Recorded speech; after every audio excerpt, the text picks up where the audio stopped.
जय श्री कृष्णा। ओम नमः शिवाय। माघ मास महात्म्य दूसरा अध्याय।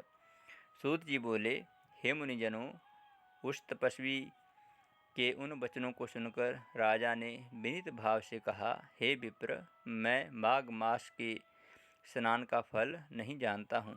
आप कृपा करके विस्तार पूर्वक कहें। राजा के इन वचनों को सुनकर तपस्वी ने कहा, हे राजन, अब सूर्योदय होने वाला है, अतः इस समय स्नान करने का शुभ मुहूर्त है। यदि कथा प्रसंग में समय नष्ट न हो गया तो तुम्हारा यह एक शुभ समय हाथ से निकल जाएगा।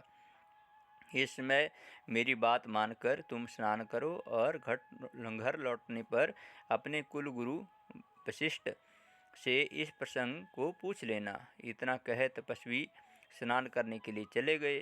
राजा ने उनके वचनों को हृदय में धारण करके अपने साथियों सहित सरोवर में स्नान किया। प्रातः होने पर राजा अपने राज्य में पहुंचा। उनके मन में तपस्वी का शब्द गूंज रहा था। अतः राजा दिलीप शीघ्र ही सुंदर वस्त्रों और आभूषण को पहनकर अपने सुयोग्य मंत्रियों के साथ लेकर महल से निकला। बंदी जन राजा की स्तुति गान करने लगे। राजा योग्य उपहार लेकर गुरु वशिष्ठ के आश्रम की ओर चला। वहां पहुंचकर उसने श्रद्धापूर्वक गुरु को नमस्कार किया और साष्टांग प्रणाम भी किया।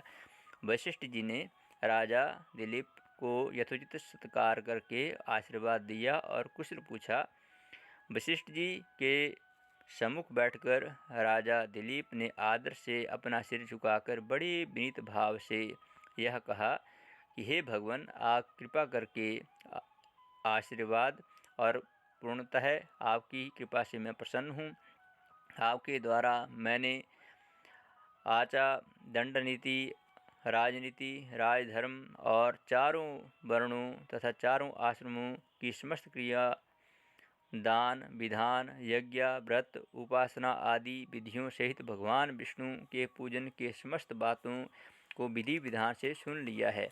आज एक तपस्वी माघ महात्म्य एवं स्नान की बातें सुनाकर मेरे दिल में एक जिज्ञासा उत्पन्न कर दी है। अतः हे नाथ, आप कृपा करके इस माघ मास के महात्म्य को मुझे सुनाएं।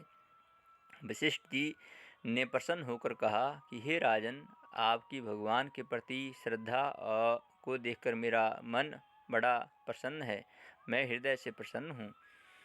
तुम्हारे समस्त जीवों को सुखी बनाने वाला प्रसन्न है। माघ मास परम पवित्र मास है। जो मनुष्य गौ, पृथ्वी, तिल, वस्त्र, स्वर्ण, अन्न आदि अन्य उत्तम दोनों को बिना किए ही स्वर्ग में जाने की इच्छा प्राप्त करता है, वह इस माघ मास के स्नान करने मात्र से स्वर्ग को प्राप्त कर सकता है।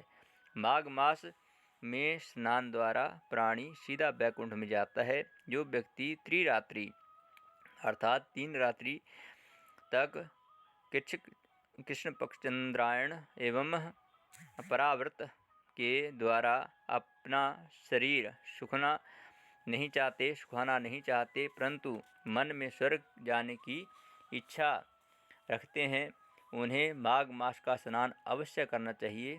वैशाख मास में होम और दान, कार्तिक मास में तप पूजन होते हैं, परंतु माघ मास में स्नान करने का विशेष प्रभाव है।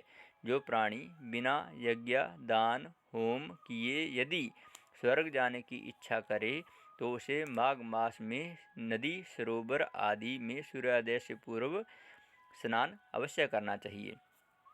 माघ स्नान का फल कामधेनु के समान है।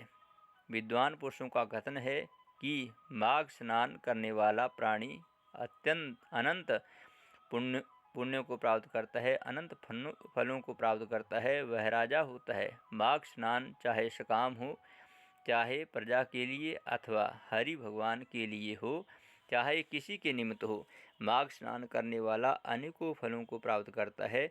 मकर संक्रांति में अन्न त्याग कर अदिति ने 12 वर्ष माघ स्नान किया। इसके कारण त्रिलोकी ने उज्ज्वल करने वाले 12 पुत्रों को उन्होंने प्राप्त किया। माघ स्नान के प्रभाव से ही अरुंधति शुभगा स्वर्ग में गई और शुचि परम रूपवती होकर स्वर्ग में राज्य करती थी।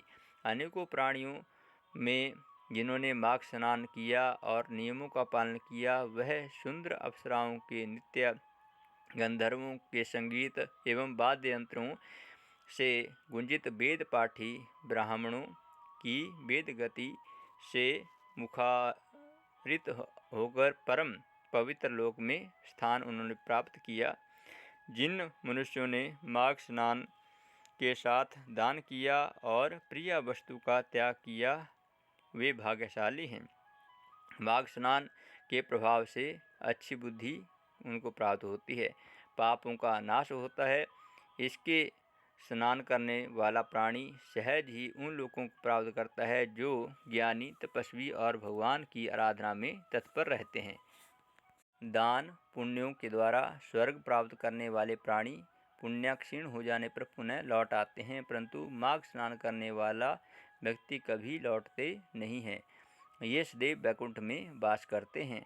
माघ स्नान करने वाले प्राणी यदि दूध देने वाली गौ का दान करता है तो वह उतने वर्ष तक स्वर्ग में निवास करता है जितने गौ के शरीर में रोम होते हैं।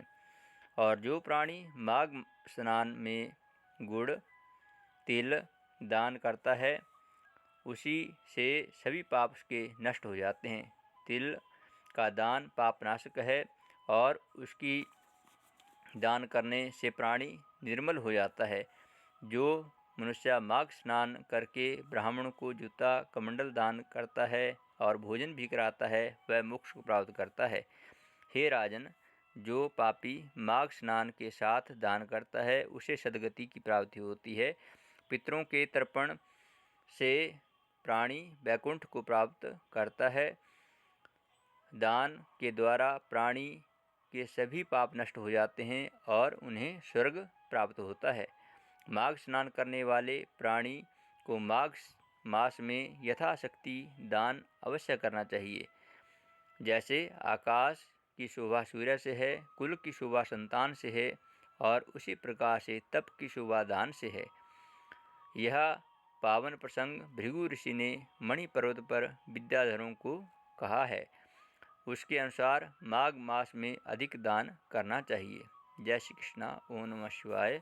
तो इसलिए माघ महात्म्य में बताया गया कि व्यक्ति को क्या क्या करना चाहिए। स्नान का बहुत बड़ा महत्व है और गुड़ दान, तिल दान आदि अवश्य करें। जय श्री कृष्णा। ओम नमः शिवाय। आप हमारे इस चैनल को अवश्य सब्सक्राइब करें ताकि आपको सनातन धर्म से जुड़ी हुई और भी रोचक जानकारी लेकर हम आपके समक्ष आते रहें।